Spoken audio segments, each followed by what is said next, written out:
verset 13.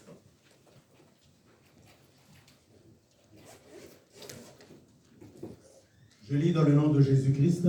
Amen. Quelqu'un parmi vous est-il dans la souffrance? Qu'il prie. Quelqu'un est-il dans la joie? Qu'il chante des cantiques. Amen. Amen. Vous pouvez vous asseoir. Le thème de ce matin, c'est la souffrance. Amen. Amen. C'est quoi la souffrance? Le dictionnaire Larousse nous dit la souffrance, c'est une douleur physique ou morale. Amen. Nous savons ce que c'est que la souffrance, physique ou morale.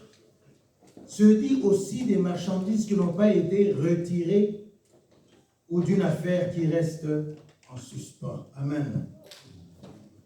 Tu avais un problème au tribunal, le tribunal n'a pas encore décidé, cette affaire est en souffrance, donc il est en suspension, on attend que le tribunal puisse décider. On peut parler d'un état de souffrance. Amen. Donc ce dossier est en souffrance, il n'est pas encore clôturé, il n'est pas encore défini. Amen. La souffrance dont nous parlons ici, dont Dieu veut nous parler aujourd'hui, c'est la souffrance physique ou morale que nous, enfants de Dieu, traversons tout au long de notre vie. Amen. Amen. Je parlais tout à l'heure des loyers de l'Église. C'est une souffrance tant que le loyer n'est pas encore correctement payé ou qu'il n'est pas encore payé à temps. Amen. Quand nous devons le payer le 5 et que jusqu'au 10, il n'est pas encore payé, ce problème de loyer est en souffrance. Amen. Parce que le loyer n'est pas encore payé. Ou quand vous avez une facture, une dette à payer et que le délai de paiement est déjà arrivé à son terme, ou n'est pas encore arrivé à son terme, mais vous n'avez pas encore les moyens pour le faire, cette situation peut être appelée en souffrance. Amen. Amen. Ici, nous sommes enfants de Dieu, nous avons des problèmes, nous avons des difficultés que nous appelons des souffrances. Dieu veut nous parler aujourd'hui de cela. Et ce que nous devons faire quand nous traversons des moments comme ça, des moments de souffrance, où tu as un problème à régler, mais tu n'as pas encore la solution, donc tu es en souffrance. Amen. Amen. Romains 8, versets 15 à 18.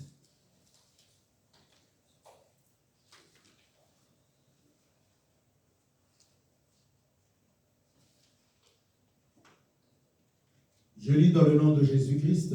Amen. Et vous n'avez pas reçu un esprit de servitude pour être encore dans la crainte, mais vous avez reçu un esprit d'adoption par lequel nous crions « Abba, Père ». L'Esprit lui-même rend témoignage à notre esprit que nous sommes enfants de Dieu.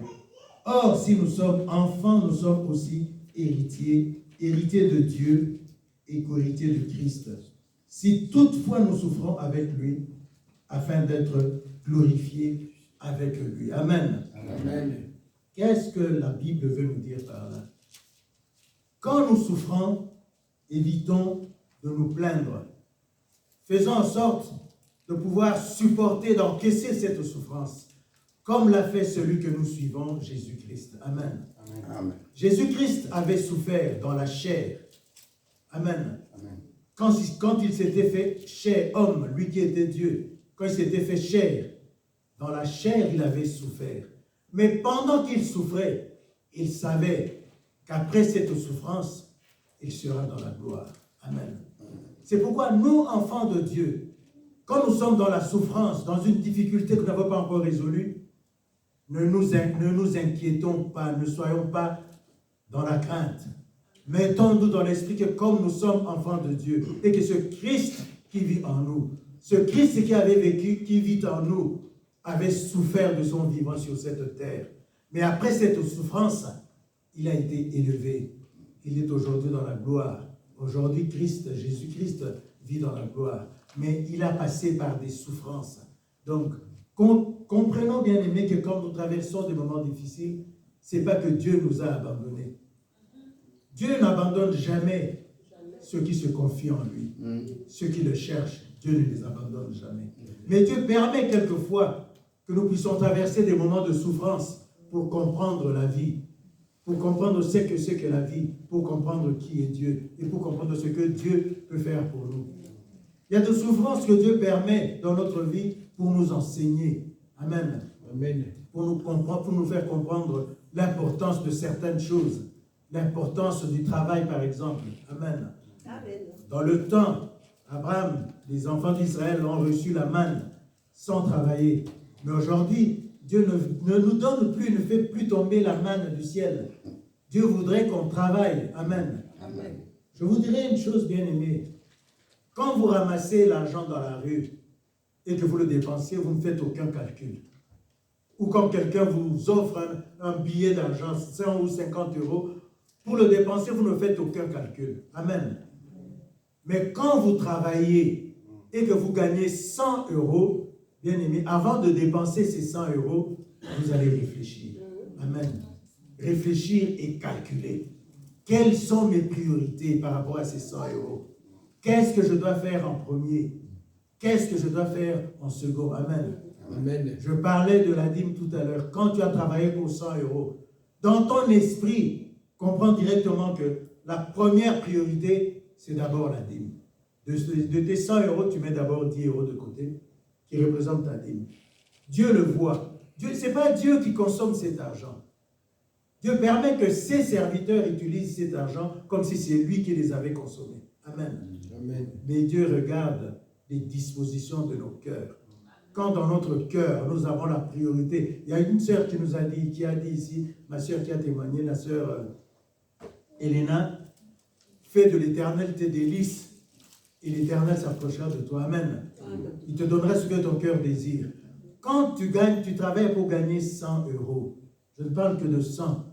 Personne ne gagne 100 euros. Nous gagnons tous un peu plus de 100 euros. Mais quand tu as gagné 100 euros et que dans ta priorité, tu mets 10 euros de côté, tu as mis Dieu en priorité dans ta vie.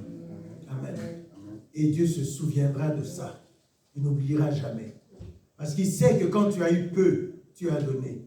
Le jour où tu en auras plus, tu donneras sans problème. Amen. Amen. Quand nous grandissions, nos parents nous disaient, souvent nos mamans nous disaient, quand elles préparaient, des fois on les demandait, mais maman, pourquoi tu prépares beaucoup? Elle nous dit, il faut toujours tenir compte des gens qui peuvent arriver à l'improviste à la maison. Amen. Amen. Donc je ne prépare pas seulement pour vous, mes enfants, mais pour ceux qui peuvent aussi arriver à l'improviste. Il vient de loin, il a faim, il faut qu'on lui donne quelque chose à manger, à boire et à manger. Amen. Amen. Donc réfléchir dans la vie en prévoyant le pire. Amen. Quand dans ta vie, dans tes 100 euros, tu as déjà mis 10 euros de ta dîme de côté, Dieu a vu. Dieu a vu plutôt. Et tu te souviendras de cela. Amen. Amen. Donc, bien aimé dans notre vie, ne nous plaignons pas quand nous traversons des moments difficiles. Quand nous traversons des moments difficiles, cherchons la face de l'Éternel. Amen. Amen. 1 Pierre 5, verset 10.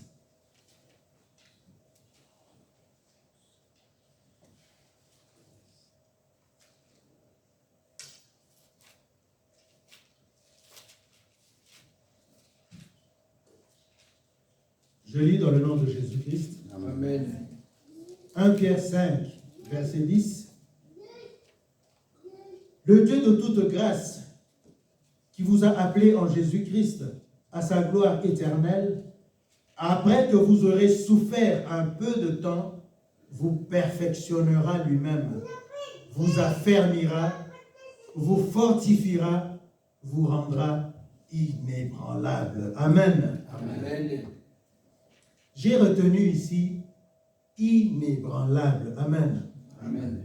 Quand Dieu permet que certaines souffrances puissent traverser notre vie, il nous voit dans cette souffrance-là. Et il permet cette souffrance pour qu'il puisse lui-même nous former. Amen. Amen. Donc, inébranlable, qu'est-ce que nous dit le dictionnaire? Quelque chose qu'on ne peut ébranler. Amen. Amen.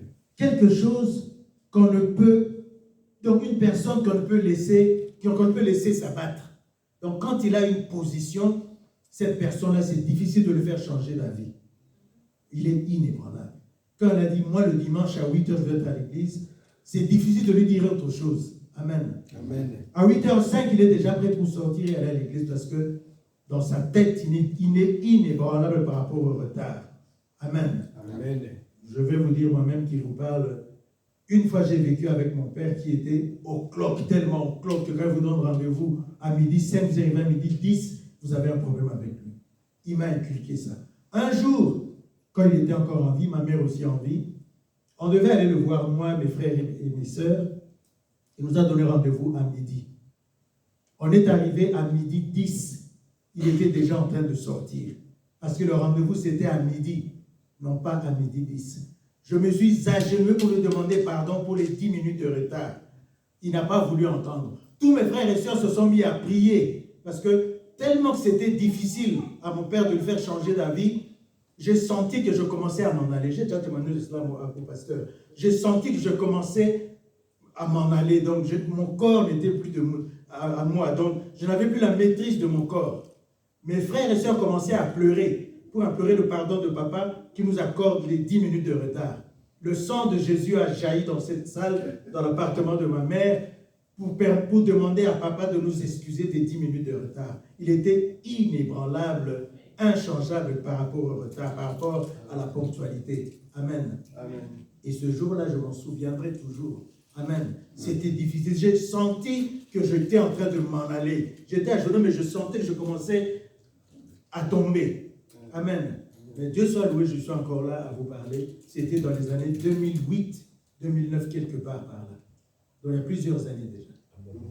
Et vous comprenez que, inébranlable, c'est Dieu qui a la capacité de nous le rendre, de faire qu'on soit inébranlable. Quand nous nous accrochons à lui. Nous traversons des moments difficiles, de souffrance, de manque d'argent, d'incapacité à payer les factures et les dettes. Approchons-nous de Dieu. Allons vers Dieu.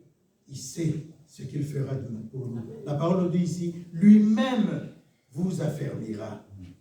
Lui-même vous donnera cette capacité, cette force pour rester inébranlable. Amen. Amen. Ce n'est pas par notre propre force, mais c'est la force de Dieu par son Esprit Saint qui nous permettra d'être inébranlables. Amen. Parce que par notre propre force, il est difficile de le faire. Nous-mêmes, on ne peut pas s'en sortir, c'est difficile. Prenons le livre de Josué 1. Qu'est-ce qu'il nous dit le livre de Josué 1?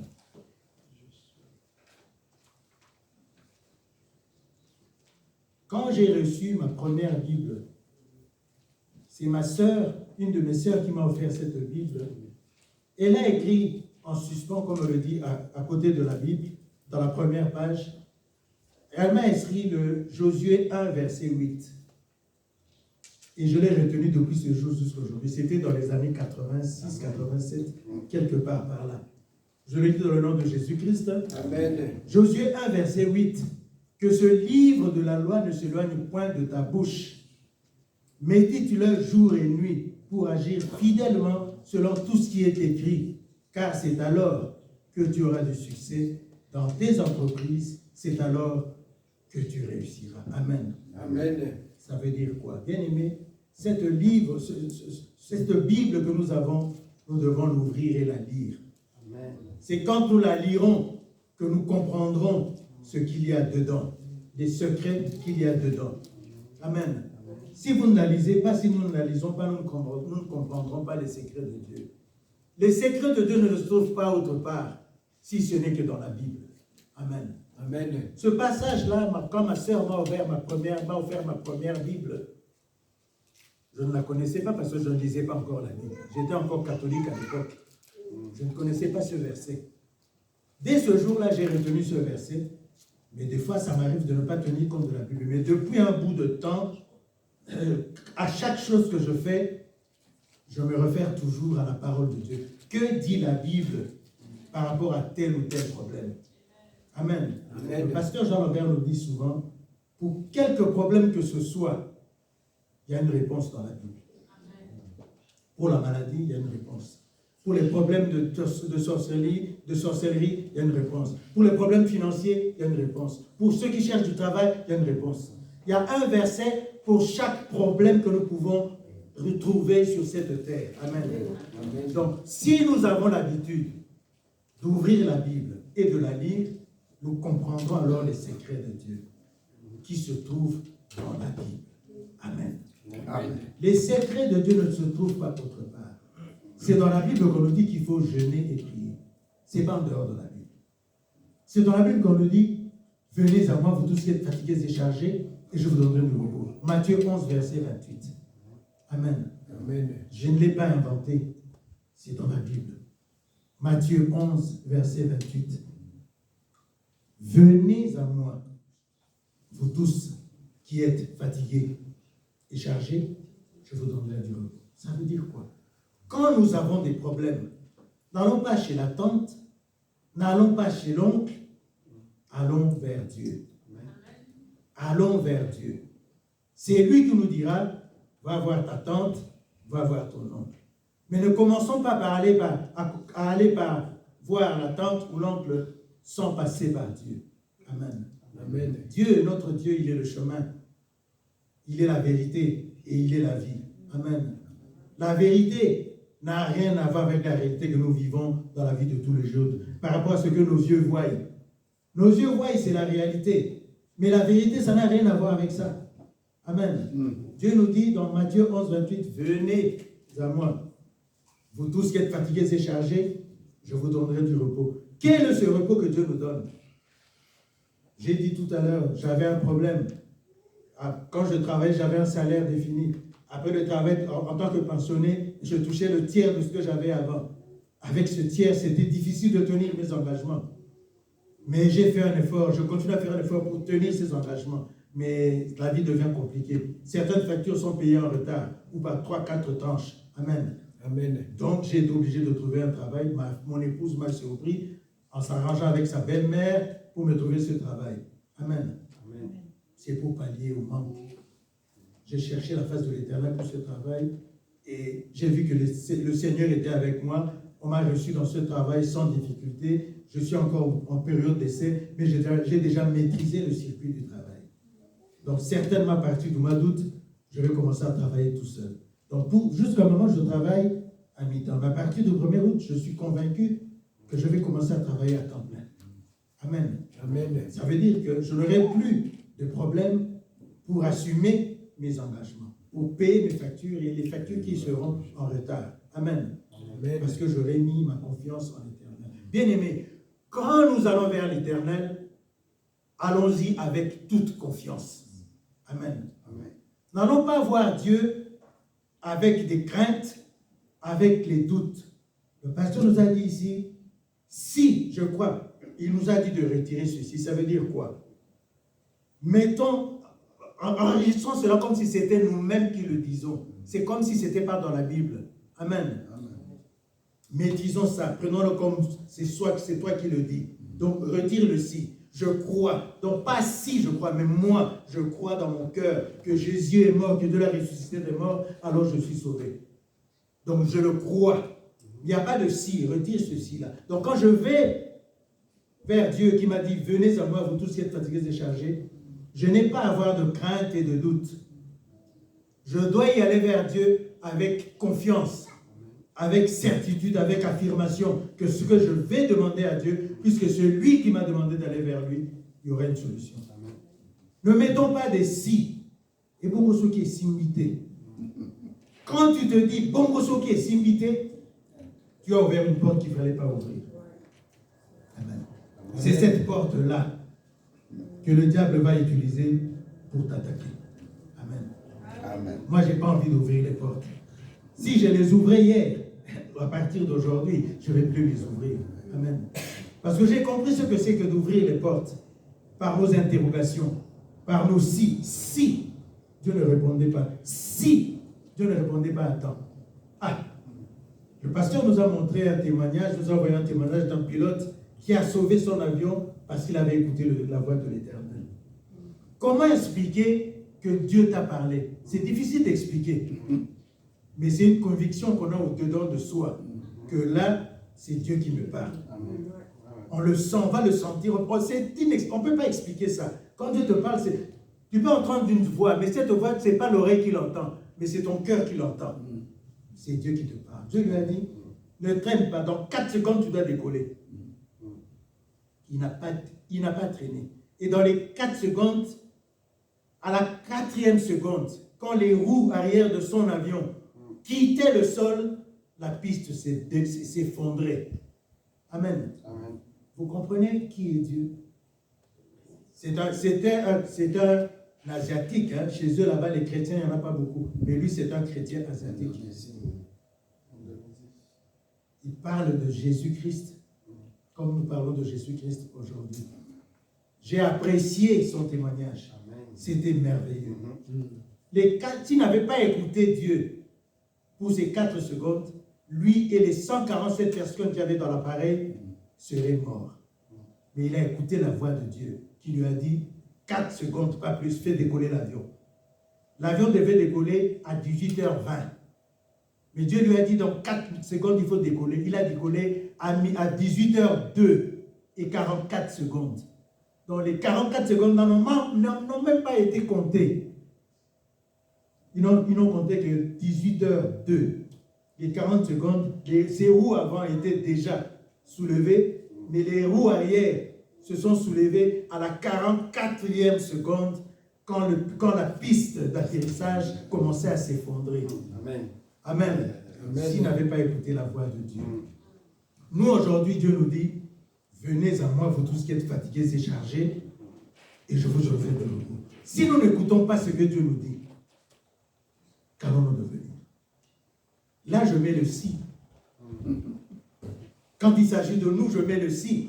Si nous n'écoutons pas, parce que nous devons écouter. Amen. Amen.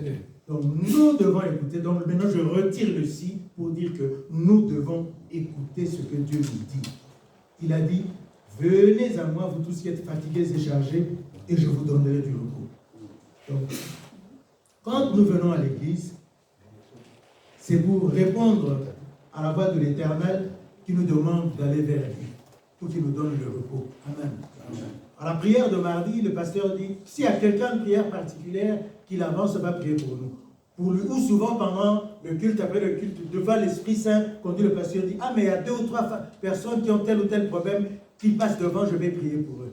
Mais si ces personnes s'avancent, ça veut dire qu'ils obéissent à la parole de Dieu, qui nous dit, venez à moi, vous tous qui êtes fatigués et chargés, et je vous donnerai du repos. Pour ceux qui ne vont pas obéir, un jour une femme ici avait perdu de l'argent parce qu'elle n'avait pas obéi. Elle avait de l'argent dans son sac, il fallait payer un loyer de l'église. Elle avait dans son sac ce qu'il fallait pour payer le loyer. Elle a retenu pour elle. Mais en sortant de l'église, elle a perdu cet argent-là. Vous comprenez? Elle n'a pas écouté ce que l'Éternel avait dit. Amen. Amen. Jérémie 33. Nous connaissons ce verset, mais nous ne connaissons que le verset 3. Mais aujourd'hui, nous allons commencer au verset 1, pour voir ce qu'il y a dans le verset 1. C'est aussi important. Jérémie 33, verset 1 à 3. Amen. Amen. Je lis dans le nom de Jésus-Christ. Amen.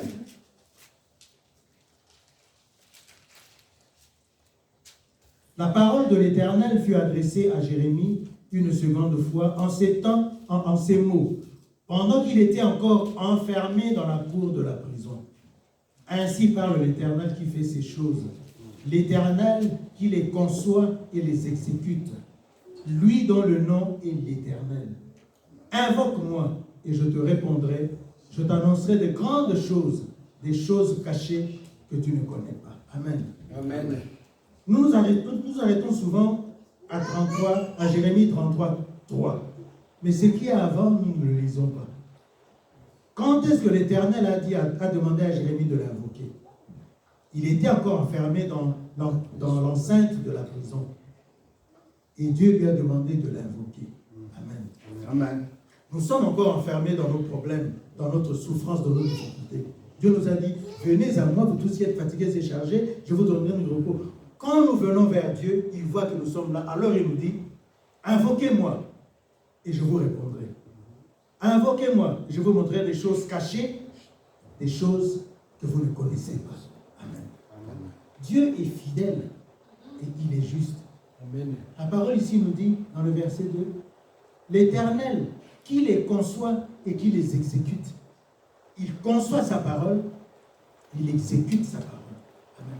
Amen. Mais si nous lisons que le verset 3, invoque-moi, nous n'aurions pas su ce qu'il y a avant. Mais qu'est-ce qu'il y a avant? C'est l'Éternel qui conçoit cette parole Et c'est l'Éternel qui exécute cette parole. Quelle est cette parole? Invoque-moi. Amen. Amen. Je te répondrai et je t'annoncerai des grandes choses. Je t'annoncerai des grandes choses, des choses cachées que tu ne connais pas. Amen. Amen. Il nous ouvre les mains pour nous écouter, nous dit de l'invoquer. Parce que c'est lui qui crée cette parole, qui nous adresse, qui nous demande de l'invoquer. Ce n'est pas nous qui avons invoqué cette parole, qui avons plutôt inventé cette parole. C'est Dieu qui a inventé cette parole. Et c'est lui qui exécute cette parole. Il exécute comment? Quand nous l'invoquons. Seigneur, j'ai besoin de ça. Ma maman est malade. Si tu peux la guérir. Tu veux dire si ma maman est malade, Seigneur, guéris ma maman. Amen. Bien-aimé. Nous devons faire un effort pour retirer ceci. Amen. Vous voyez comment ça nous revient? Amen. Gloire à Dieu pour le pasteur qui nous a donné ceci-là, qui nous a demandé de retirer ceci-là. Dans tout ce que nous faisons, retirons ceci-là.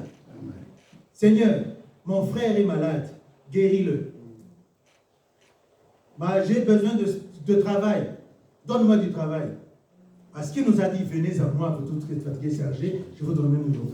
Et il nous a dit, invoque-moi. Avant de l'invoquer, il nous a demandé d'aller vers lui. Amen. Il ne nous a pas demandé de l'invoquer pendant que nous étions en perdition. Non. Il nous a d'abord demandé d'aller vers lui. Quand nous sommes devant lui et qu'il voit que nous sommes devant lui, alors il nous dit de l'invoquer. Et quand nous l'invoquons, il répond. Pourquoi il répond? Verset 2. Ainsi parle l'Éternel qui fait ces choses. Quelles sont ces choses que l'Éternel fait? Il nous apporte la guérison. Il répond à nos prières. Il exécute ce qu'il dit dans sa parole. Amen. Ce n'est pas nous qui le faisons, mais c'est lui, le créateur de toutes choses. Je parlais tout à l'heure de la vérité et de la vie. Il n'y a pas 36 chemins. Parce que nous pourrons nous dire, bon, comme il y a 36 chemins, je choisis le 35e. Amen. Amen. Mais il est le.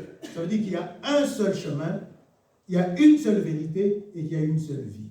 Amen. Amen. Il est le chemin, il est la vérité et il est la vie. Donc il n'y a pas 36 chemins, il y a un seul chemin. Le seul chemin, c'est lui, c'est Jésus-Christ. Accrochons-nous à ce chemin-là, Jésus-Christ. Ainsi nous verrons s'éclater la gloire de Dieu dans notre vie de tous les jours. Nous verrons s'éclater la gloire de Dieu dans nos problèmes, dans nos difficultés. Amen. Mais si nous éloignons Dieu de nos problèmes, si nous nous éloignons de lui, nous n'aurons pas de solution. Amen. Daniel 2. Amen. Amen. Nous connaissons l'histoire de Daniel. Ici, nous allons parler de l'histoire de Daniel d'une autre manière. Amen. Daniel, chapitre 2, versets 1 à 3, je lis dans le nom de Jésus-Christ.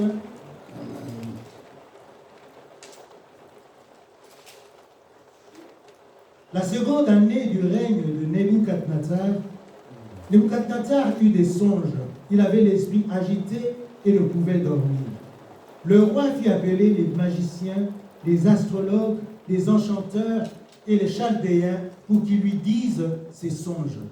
Ils vinrent et se présentèrent devant le roi. Le roi leur dit, « J'ai eu un songe, mon esprit est agité et je voudrais connaître ce songe. » Amen. Amen.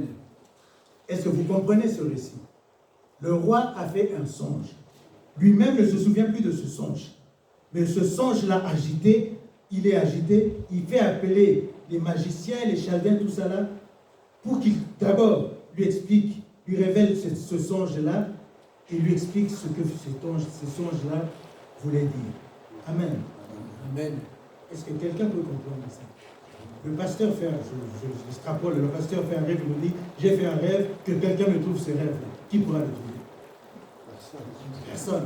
Alors, au verset 10 à 13, je lis dans le nom de Jésus-Christ. Amen. Les Chaldéens répondirent au roi, il n'est personne sur la terre qui puisse dire ce que demande le roi. Aussi jamais roi, quelque grand et puissant qu'ils aient été, n'a exigé une pareille chose d'aucun magicien, astrologue ou chaldéen. Ce que le roi demande est difficile. Il n'y a personne qui puisse le dire au roi, excepté les dieux dont la demeure n'est pas parmi les hommes. Là-dessus, le roi se mit en colère et s'irrita violemment. Il ordonna qu'on fasse périr tous les sages de Babylone.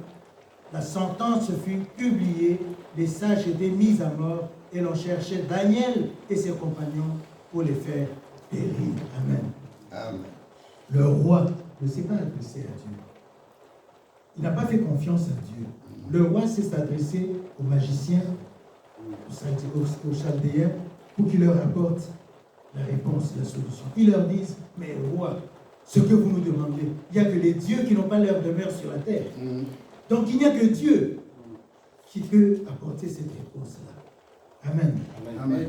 Verset 14 à 18. Alors Daniel s'adressa d'une manière prudente et sensée à Arjoc, chef des gardes du roi, qui était sorti pour mettre à mort les sages de Babylone. Il prit la parole et dit à Arjoc, commandant du roi, pourquoi la sentence du roi est-elle si sévère? Arjoc exposa la chose à Daniel.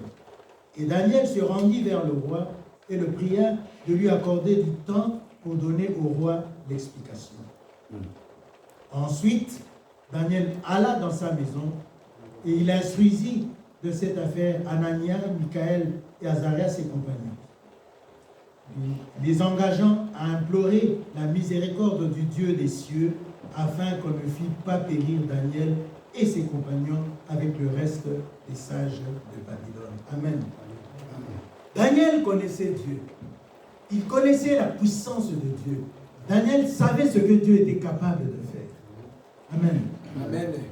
Il était aussi recherché parce que lui ne voulait pas manger les mets du roi. Lui et ses compagnons. Donc il était déjà dans la liste des personnes à zigouiller. Amen. Amen. Mais il a pris le risque d'aller voir le roi et demander au roi de lui laisser le temps de prier son Dieu, car son Dieu lui apporterait la réponse. Est-ce que vous comprenez ça? Quelqu'un a fait un rêve. Ce quelqu'un-là, c'est le roi. Il vous demande d'abord de trouver ce rêve-là et de lui donner l'explication de ce rêve. Vous comprenez? Même les magiciens, les sages étaient des personnes du roi. Depuis que nous sommes là, nous n'avons jamais vécu une situation pareille. Il n'y a que les dieux des cieux qui n'ont pas leur demeure sur la terre qui peuvent apporter une solution. Daniel avait confiance en son Dieu. Daniel savait que son Dieu pouvait lui apporter la réponse à cette situation. Il est allé voir ses amis, ils se sont mis en prière.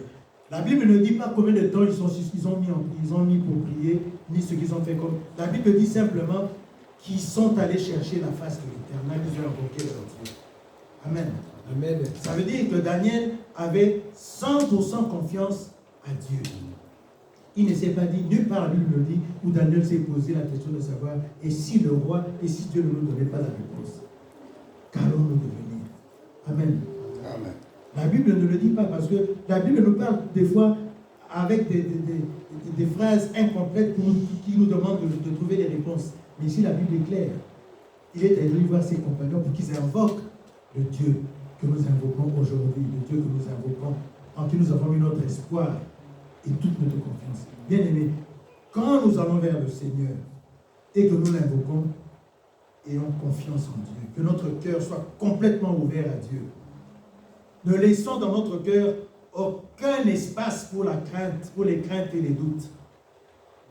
Mettons dans notre esprit, dans notre cœur, la réponse finale de Dieu, qui est la réponse que nous attendons.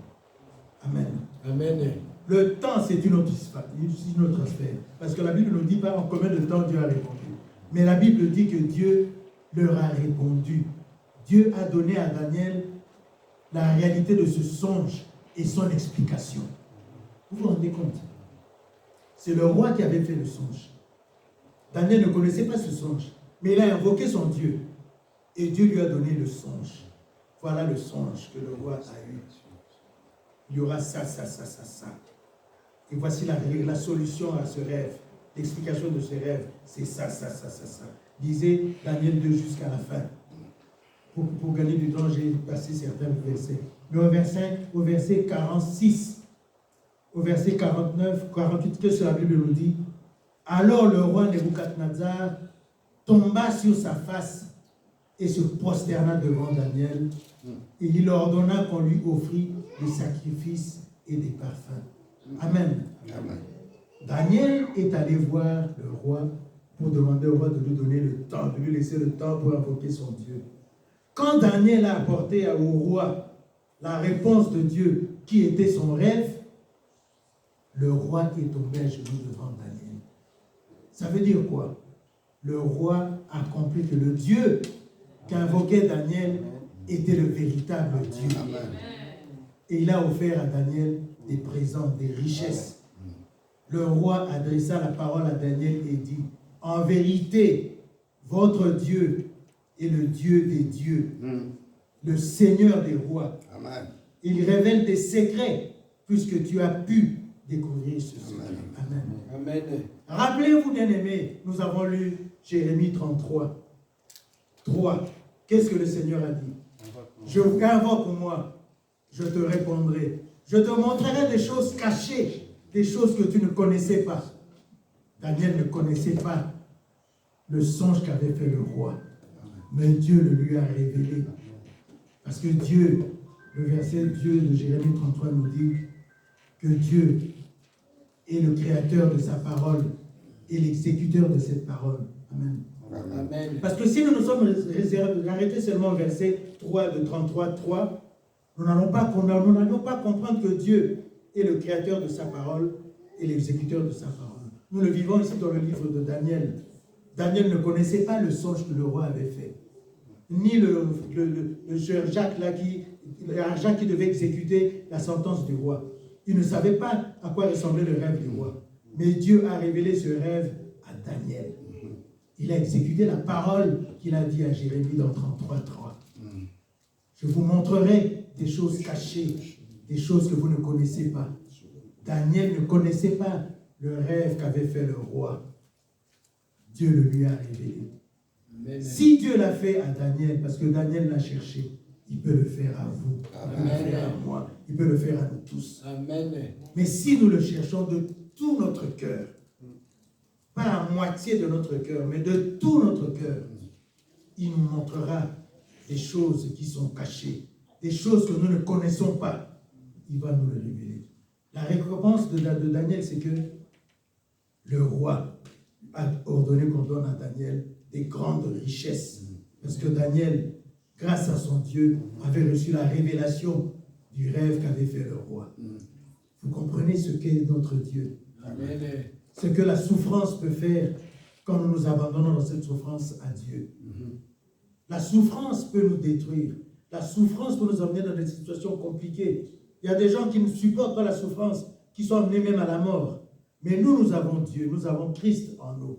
La parole de Dieu nous dit, si nous vivons, ce n'est plus nous qui vivons, mais c'est Christ qui vit en nous. Si nous laissons Christ vivre en nous, mettons-nous bien dans la tête que cette souffrance n'est que passagère. Amen. Cette souffrance nous prépare à la gloire à venir. Car Jésus, de sa vie sur cette terre, de sa vie humaine, avait souffert. Il a enduré cette souffrance, sachant au-dedans de lui qu'au-delà de cette souffrance, il y a une gloire qui l'attend. Cette gloire que nous vivons aujourd'hui. Nous l'invoquons aujourd'hui et il répond. Il nous montre des choses qui sont cachées. Amen. Amen. Et il n'y a aucun nom sur cette terre qui nous a été donné qui soit au-dessus du nom de Jésus-Christ. Invoque-moi et je te répondrai. D'abord, il dit, venez à moi, vous tous qui êtes fatigués et chargés, et je vous donnerai de repos. Quand nous sommes devant lui, il nous dit, alors maintenant, invoque-moi. Invoque-moi parce que je suis le créateur de ma parole. Et je suis aussi en même temps l'exécuteur de cette parole. Amen. Si tu m'invoques, je vais te répondre. Et quand je vais te répondre, je vais te montrer des choses que tu ne connaissais pas, des choses qui sont cachées. Il l'a fait avec Daniel. S'il l'a fait avec Daniel, qui était un homme de même nature que vous et moi, il peut aussi le faire pour nous. Amen. Daniel et ses compagnons l'ont cherché de tout leur cœur. Cherchons Dieu de tout notre cœur quand nous avons des problèmes, des difficultés. Et c'est pendant que nous serons dans ces difficultés et que nous nous accrocherons à Dieu que lui-même va nous fortifier. Il va faire de nous des frères et des sœurs inébranlables qui auront confiance en leur Dieu sans regarder en arrière, sans mettre des si, mais se dire, J'ai invoqué mon Dieu qui m'a demandé de l'invoquer et il va me répondre. Amen. Amen. Job 22. Que nous dit Job 22 au verset 21 et 22.